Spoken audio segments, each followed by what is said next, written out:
Hello my friends, कैसे हो आप लोग। तो आज हम 2016 का जो पेपर है वो देखने जा रहे हैं रेफ्रिजरेशन का। इससे पहले हमने 2017 का, 18 का और 19 और 22 के पेपर्स देख लिए हैं और ये पेपर है 2016 का। ठीक है, तो इसमें जो भी क्वेश्चंस पूछे गए हैं हम उनको सॉल्व करेंगे। ठीक है, और उनके सॉल्यूशंस मैं इसमें अपलोड करूँगा। ठीक है, तो सबसे पहला जो क्वेश्चन है, ठीक है, तो आप ये पेपर है, आप इसको देख सकते हैं। ठीक है, ये 2016 का पेपर है। ठीक है, आप इसको देख लीजिए। ठीक है, तो इसमें डिफरेंट क्वेश्चन पूछे गए हैं बट हम मोस्टली न्यूमेरिकल क्वेश्चंस कर रहे हैं। ठीक है, तो इसमें जो क्वेश्चन है 2 का डी। ठीक है, तो सबसे पहले हम ये वाला क्वेश्चन देखेंगे, फिर उसके बाद ये वाला क्वेश्चन और जितने भी सवाल इसमें पूछे गए हम उनको देखेंगे। ठीक है, तो हम लोग शुरू करते हैं। ठीक है, तो सबसे पहला क्वेश्चन है, इन अ 12 ton in a 12-ton refrigeration ammonia plant, compression is carried out in two stages with water and flash intercooling and water subcooling. ठीक है, condenser pressure, evaporator pressure and flash intercooler pressure are 12 bar, 3 bar and 6 bar respectively. If the limiting temperature for intercooling and subcooling is 20 degree, determine the coefficient of performance of the plant, the power required for each compressor and the swept volume. Okay, so ये numerical है। तो again हम इस numerical को किससे करेंगे, इस numerical को करेंगे by the help of psychrometric chart. ठीक है, सबसे पहले हमें इसमें ध्यान रखना है कि कौन सा प्लांट है, अमोनिया है। ठीक है, मैंने यह बात आपको पहले ही बताई है। यहाँ पे ये चेंज हो सकता है, ये R12 भी हो सकता है। ठीक है, R134A भी हो सकता है, या कोई और CO2 भी हो सकता है, या कोई भी रेफ्रिजरेंट हो सकता है। जो भी रेफ्रिजरेंट आपको दिया हो, आपको उसके करस्पॉन्डिंग साइकोमेट्रिक चार्ट ही देखना है। ठीक है, साइकोमेट्रिक चार्ट मतलब पीएच चार्ट जो है वो आपको देखना है। ठीक है, उसके करस्पॉन्डिंग ही चार्ट आपको देखना है। अब इसके बाद ये वाला जो प्रॉब्लम है, ये यूनिट 2 का प्रॉब्लम है। ठीक है, और उसमें भी ये जो प्रॉब्लम है ये है आपका कंपाउंड कंपाउंड VCRS साइकिल का। ठीक है, नॉर्मल VCRS साइकिल नहीं है, ये कंपाउंड VCRS साइकिल है। ठीक है, अब ये जो compound vapour compression refrigeration system है, इसमें भी कई तरह से जो है वो चेंजेस आते हैं। जैसे तो इसमें किस तरह से चेंज आया है, वाटर इंटरकूलिंग है और फ्लैश इंटरकूलिंग है। ठीक है, और वाटर सब कूलिंग है। 3 थिंग्स हैं। ठीक है, जनरली कई बार क्या होगा, आपको सिर्फ फ्लैश इंटरकूलिंग दिया होगा।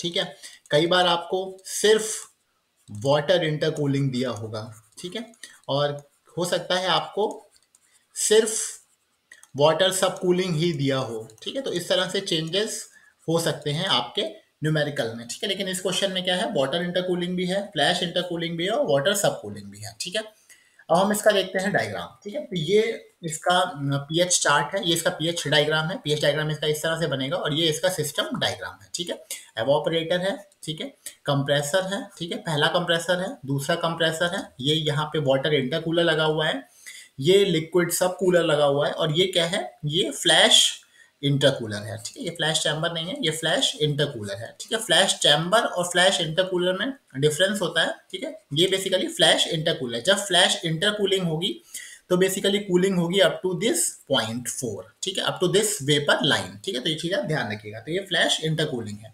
ठीक है, तो दोनों चीजें समझ में आ गई। ये इसका पीएच डायग्राम है, आपको एग्जाम में ये जरूर ड्रॉ करना है। ठीक है, ये भी ड्रॉ करना है। अब इसके बाद हम इसमें वैल्यूज निकालना शुरू करते हैं।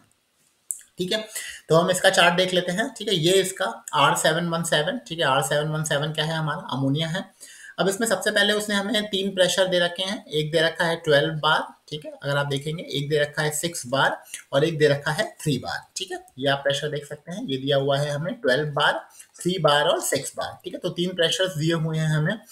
ठीक है, तो हम सबसे पहले 12, और यहाँ पे क्या है, मेगा पास्कल है, तो 12 बार कितना हो जाएगा, 1.6 मेगा पास्कल। ठीक है, और 6 बार कितना हो जाएगा, 0.6 मेगा पास्कल, और 3 बार कितना हो जाएगा, 0.3 मेगा पास्कल। तो हम लाइंस ड्रॉ कर लेते हैं। ठीक है, तो सबसे पहले हम ड्रॉ करते हैं 1.2 बार की लाइन। तो आप भी बिल्कुल इस तरह से सेम स्टेप फॉलो करिएगा, तो आपका होपफुली आंसर आ जाएगा और ठीक आएगा। ठीक है, तो सबसे पहले हम 3 लाइंस ड्रॉ करेंगे जो ये 3 प्रेशर्स को रिप्रेजेंट करेंगे। उसके बाद हम लाइन ड्रॉ करेंगे 6 बार पे, यानी कि 0.6 मेगा पास्कल पे।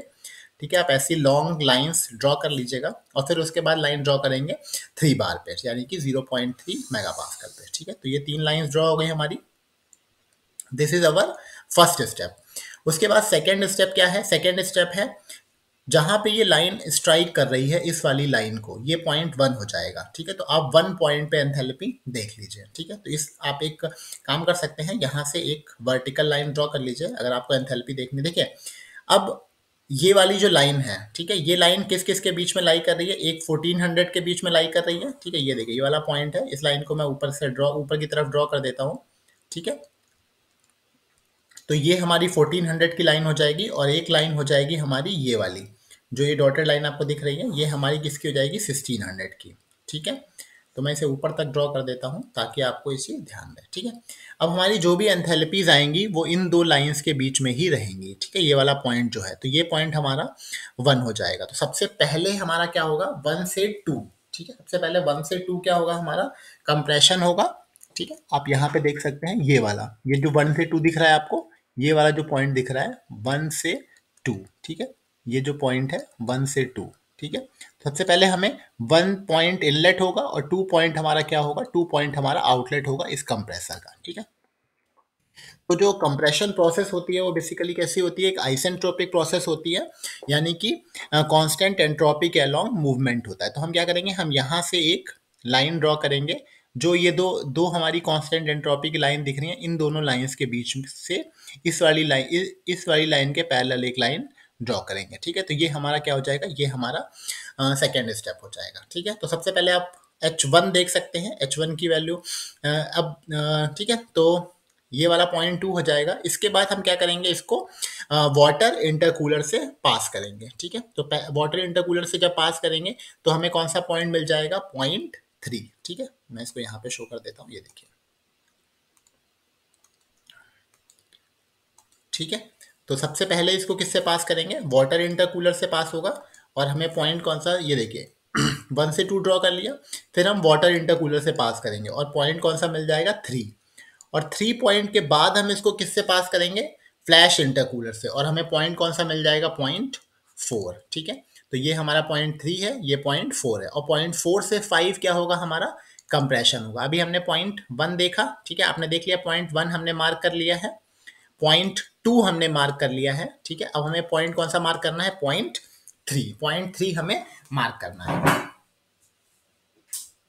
तो पॉइंट 3 मार्क करने के लिए हम क्या करेंगे, पॉइंट 3 मार्क करने के लिए हमें उसने एक कंडीशन दे रखी है। क्या कंडीशन दे रखी है कि if the limiting temperature for intercooling and सब कूलिंग इज 20 डिग्री सेल्सियस, ठीक है। तो उसने हमें ये कंडीशन दे रखी है कि जो लिमिटिंग टेम्परेचर है फॉर इंटरकूलिंग एंड सब कूलिंग इज 20 डिग्री सेल्सियस। तो हम दोबारा यहाँ पे चलेंगे और देखेंगे कि 20 डिग्री सेल्सियस की लाइन यहाँ पे कहाँ पे है। देखिए ये वाली जो लाइंस दिख रही हैं आपको, ये जो ये है 20 डिग्री सेल्सियस, ये है 40 डिग्री सेल्सियस, ये है 60 डिग्री सेल्सियस, ये है 80।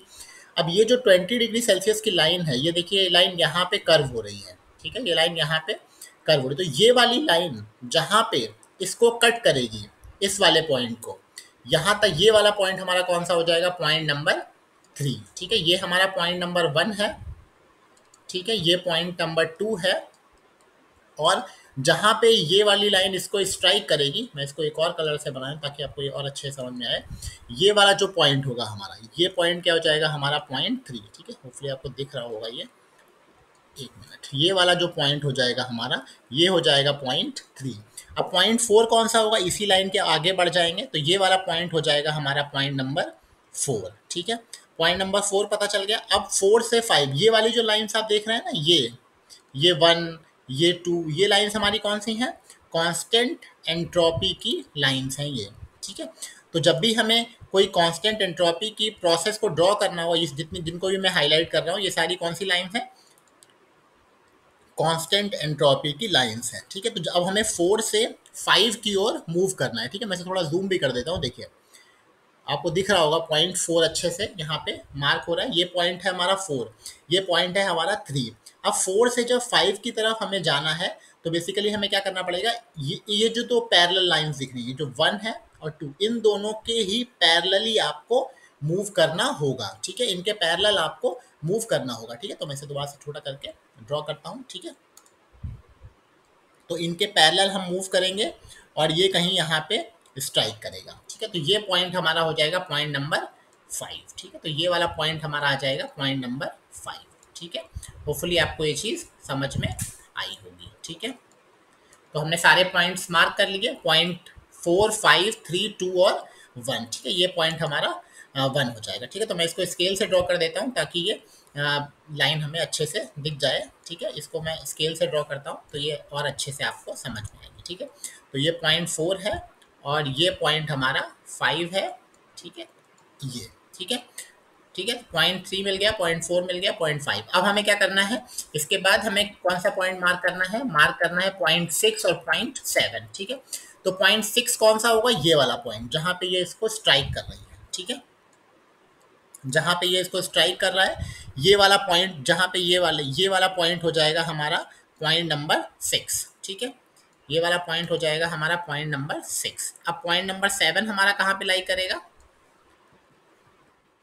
सॉरी, पॉइंट, ये पॉइंट 6 हो जाएगा, पॉइंट नंबर 7 लाई करेगा यहाँ पे, ये वाला हो जाएगा हमारा पॉइंट नंबर। देखिए 20 डिग्री सेल्सियस में जो ऊपर की तरफ लाइन जाएगी और 20 डिग्री सेल्सियस से जो नीचे की लाइन गई जहाँ पे स्ट्राइक किया वो पॉइंट नंबर 3, और 20 डिग्री सेल्सियस से ऊपर जहाँ पे स्ट्राइक किया वो पॉइंट नंबर 4, ठीक है। तो हम यहाँ से क्या करेंगे, यहाँ से भी हम इसकी भी एंथैल्पी देखेंगे, ठीक है। अब ये इसकी एंथैल्पी देखेंगे हम लोग, ठीक है। इसको मैं इरेज कर देता हूँ,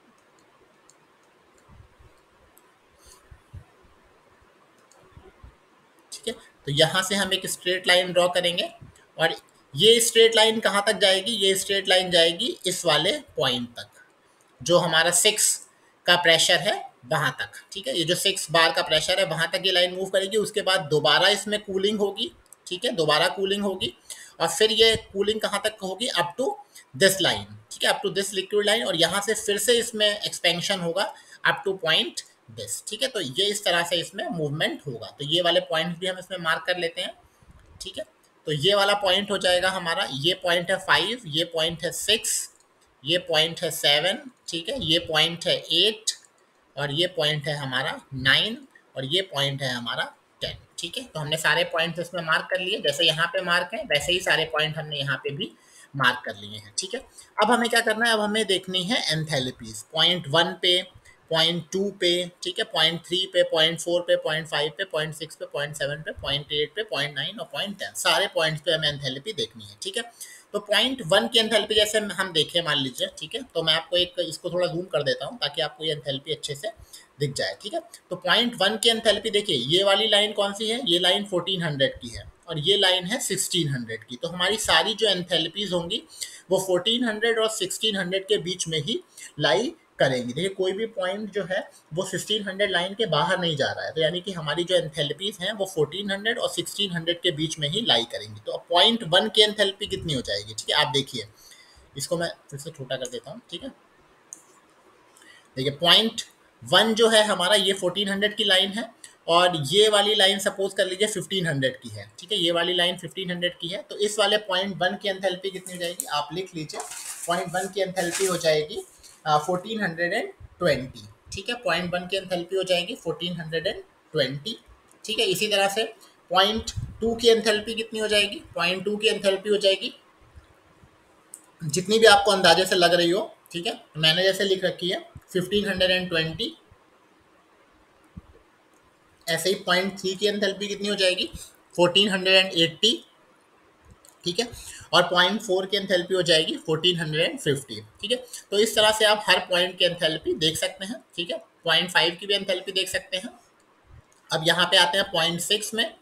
पॉइंट 6 की जो एंथैल्पी है, देखिए पॉइंट 6 की जो एंथैल्पी है उसको अगर आपको देखना है तो आपको ये वाली जो लाइन है, ये वाली लाइन पॉइंट 6 जो है ये 400 और 200 के बीच में हमारे लाई कर रहे हैं, ठीक है। तो हम यहाँ से एक स्ट्रेट लाइन खींच सकते हैं, ठीक है। ये 400 का है, यहाँ से आप एक स्ट्रेट लाइन खींच लीजिए, ठीक है। और ये हमारा 200 का है, ठीक है। तो यहाँ से आप एक स्ट्रेट लाइन खींच लीजिए, ये है हमारा 200 का, ठीक है।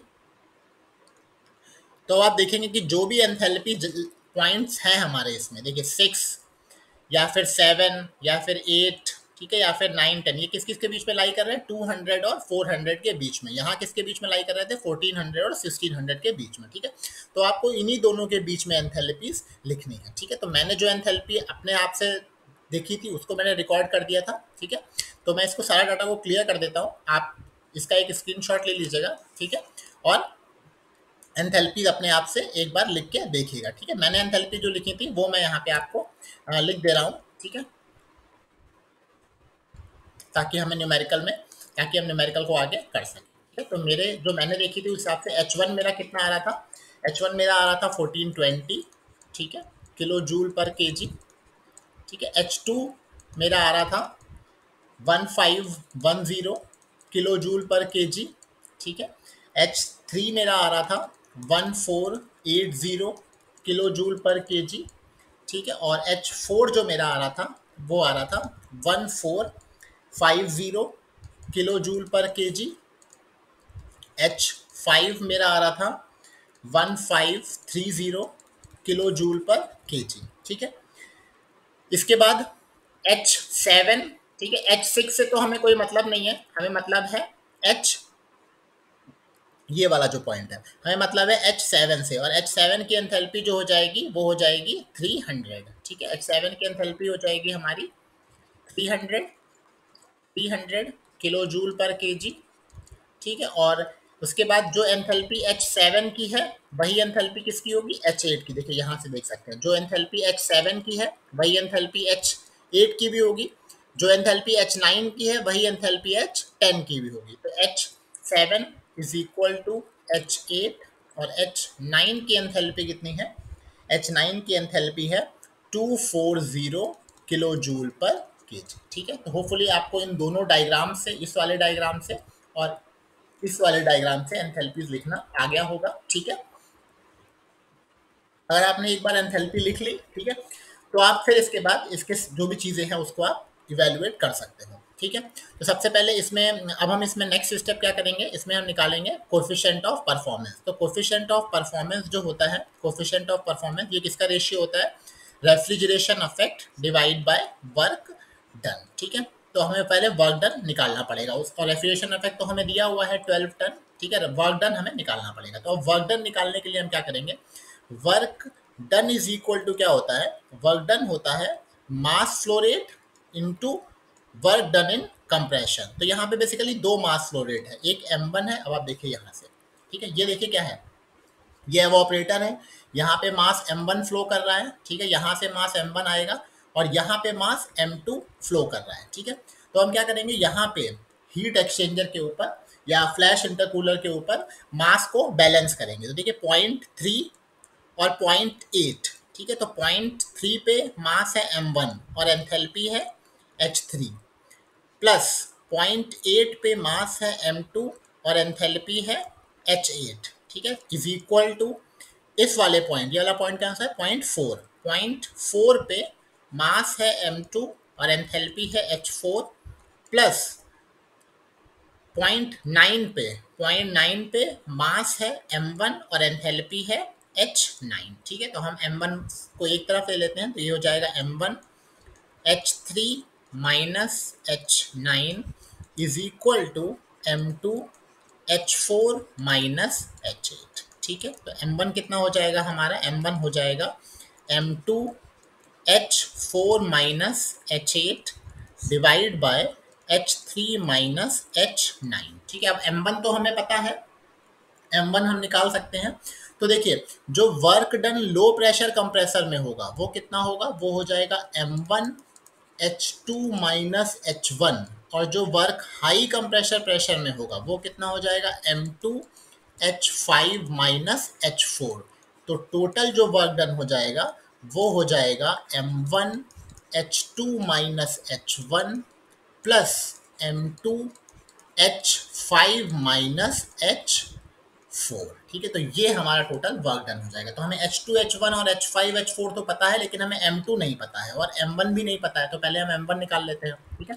हम वापस से चलते हैं, हम पहले M1 निकालेंगे। तो M1 निकालने के लिए उसने हमें क्या दे रखा है, रेफ्रिजरेशन इफेक्ट। तो इसको हम यूज करेंगे, refrigeration effect is equal to M1 dot H1 minus, अब देखिए रेफ्रिजरेशन इफेक्ट कहाँ से मिलेगा, H10 माइनस H1, यहाँ से हमें क्या मिलेगा, रेफ्रिजरेशन इफेक्ट, ठीक है। तो हम यहाँ लिख लेते हैं H1 माइनस H10, और H10 किसके बराबर है, H9 और H10 आपस में बराबर है, ठीक है।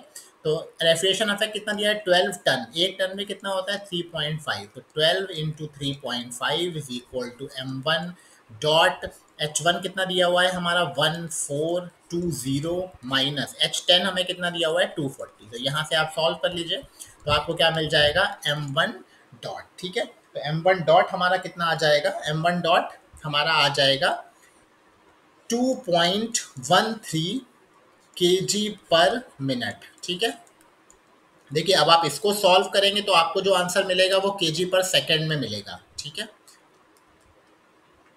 आपको आंसर मिलेगा जब आप इसको सॉल्व करेंगे। ठीक है, जब आप इस वाली इक्वेशन को सॉल्व करेंगे तो आपको m1 डॉट कितना मिलेगा, तब आपको m1 डॉट मिलेगा 0.0355 kg पर सेकेंड। ठीक है, तो आप चाहें तो इसको kg पर मिनट के टर्म्स में भी लिख सकते हैं, क्योंकि ये बेसिकली क्या है आपका 3.5 किलो जूल पर सेकेंड है। ठीक है, यहाँ तक बात समझ में आई, तो मैं यहाँ पे मिनट की यूनिट को ही लेके चलूंगा। m1 डॉट हमें मिल गया, अब हम क्या निकालेंगे m2 डॉट। m1 डॉट हमारा कितना आया था 2.13 मल्टीप्लाइड बाय, मैं इसको अलग कलर से लिख देता हूँ ताकि ये आपको अलग से समझ में आए। ठीक है, h3 माइनस h9, h3 कितना दिया हुआ है हमारा 1480 और h9 कितना दिया हुआ है 240, तो ये हो जाएगा 1480 माइनस h9 कितना दिया हुआ है, h9 है हमारा 240, तो ये हो जाएगा 240।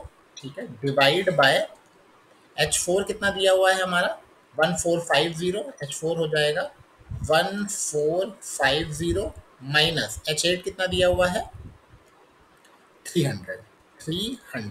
ठीक है, तो हम इसको सॉल्व कर लेंगे, हमें m2 मिल जाएगा। ठीक है, तो m2 हमारा कितना आ जाएगा, m2 is equal to m2 आ जाएगा हमारा 2.30 kg पर मिनट। ठीक है, समझ में आया आप लोग को। ये वाला जो एक्सप्रेशन है मैं इसको सेपरेट कर देता हूँ ताकि ये आपको अलग से दिखे, ये इस तरह से। ठीक है, यहाँ से हम बेसिकली क्या करेंगे m2 निकाल लेंगे, m2 डॉट। अब m2 डॉट जब हमें पता चल गया तब फिर हम वर्क डन निकाल सकते हैं। तो अब वर्क डन कितना हो जाएगा m1 h2 minus h1 plus m2 h5 minus h4। ठीक है, m1 कितना है हमारा 2.13, h2 कितना है 1510 माइनस h1 कितना है 1420 प्लस m2 कितना है हमारा 2.30, m2 है 2.30, h5 कितना है 1530 माइनस h4 कितना है 1450। ठीक है, इसको आप सॉल्व कर लीजिए तो आपको वर्क डन मिल जाएगा। तो वर्क डन जो आ जाएगा हमारा वो कितना आ जाएगा, तो वर्क डन इसको जब आप सॉल्व करेंगे तो वर्क डन आएगा 375.6 किलो जूल पर मिनट। ठीक है, ये बात ध्यान रखिएगा, किलो जूल पर मिनट में आएगा ये। ठीक है, किलो जूल पर सेकंड में नहीं आएगा। ठीक है, तो वर्क डन आ गया हमारा। अब हम सीओपी जो है इसका निकाल सकते हैं। ठीक है, तो सीओपी कितना हो जाएगा, सीओपी निकालने के लिए मैं इसको यहाँ से मिटा देता हूँ। ठीक है,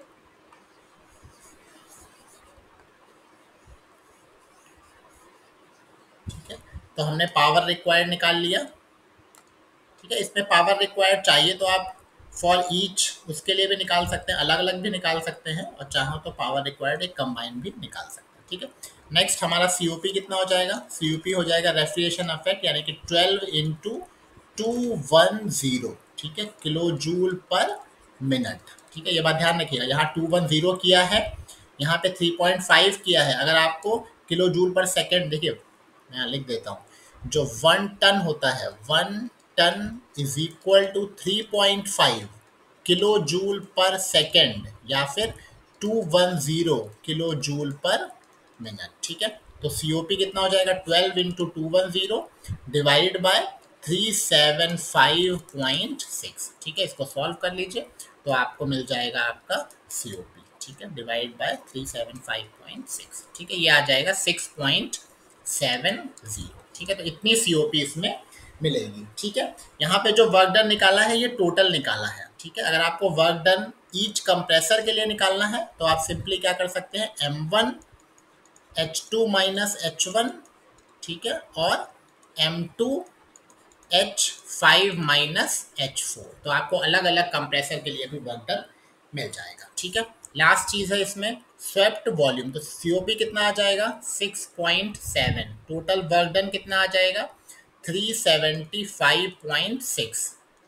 नाउ स्वेप्ट वॉल्यूम, अब स्वेप्ट वॉल्यूम निकालना है हमें ईच कंप्रेसर के लिए। अगर वॉल्यूमेट्रिक एफिशिएंसी हमें दे रखी है 82%, ठीक है, तो इसको हम अलग पेज पे करते हैं, सारे पेज भर गए, इसे यहाँ पे कर लेते हैं। वॉल्यूमेट्रिक एफिशिएंसी बेसिकली क्या होती है, actual volume divide by swept volume. ठीक है, अब यहाँ पे swept volume is equal to actual volume divide by volumetric efficiency. अब जो एक्चुअल वॉल्यूम होगा वो कैसे निकालेंगे, mass flow rate multiplied by specific volume divide by volumetric efficiency. अब ये स्पेसिफिक वॉल्यूम कहाँ से आएगा, स्पेसिफिक वॉल्यूम निकालने के लिए हम क्या करेंगे, दोबारा चार्ट पे चलेंगे। देखिए ये जो पॉइंट 1 है, ठीक है, ये पॉइंट 1 दिख रहा है आप लोग को, ठीक है, इसको मैं जूम कर देता हूँ, दिख रहा है पॉइंट 1, ये जो पॉइंट 1 है, ठीक है, यहाँ पे देखिए ये वाली जो लाइन दिख रही है आपको,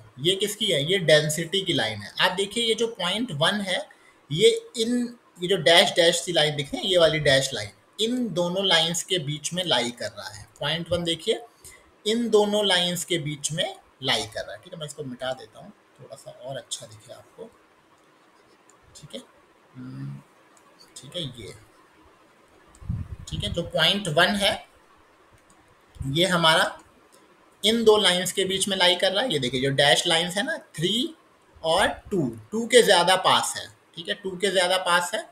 ठीक है, तो इसकी डेंसिटी कितनी होगी, सपोज हम इसको मान लेते हैं 2.5 मान लेते हैं। ठीक है, 2.5 के 2.5 में तो इसकी डेंसिटी कितनी हो जाएगी, डेंसिटी हो जाएगी 2.5, तो स्पेसिफिक वॉल्यूम कितना हो जाएगा 1 अपॉन डेंसिटी। ठीक है, तो वापस से अपने क्वेश्चन पे चलते हैं।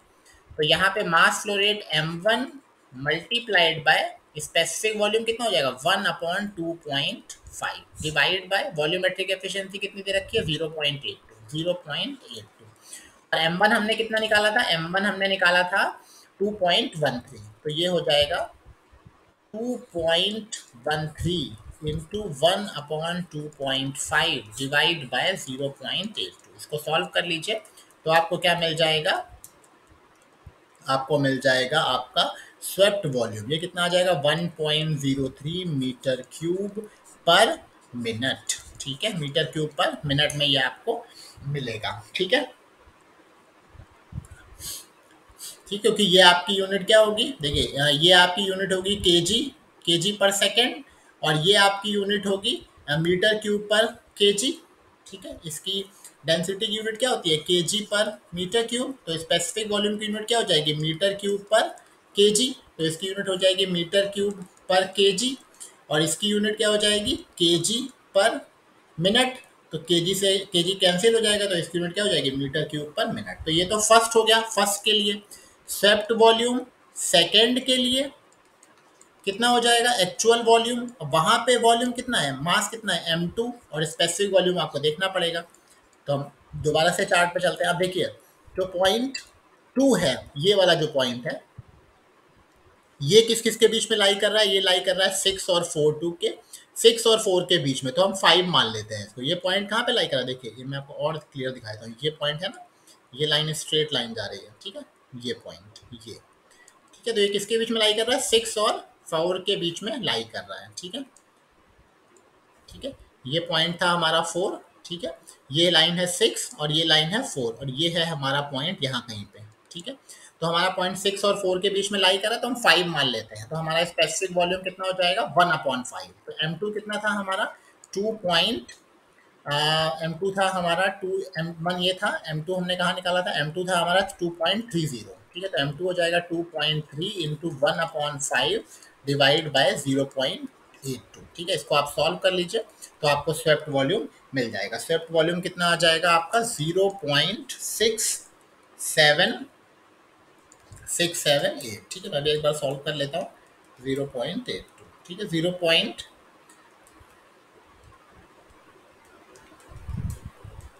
ठीक है, तो ये आया 0.67 के समथिंग आ रहा है, ठीक है।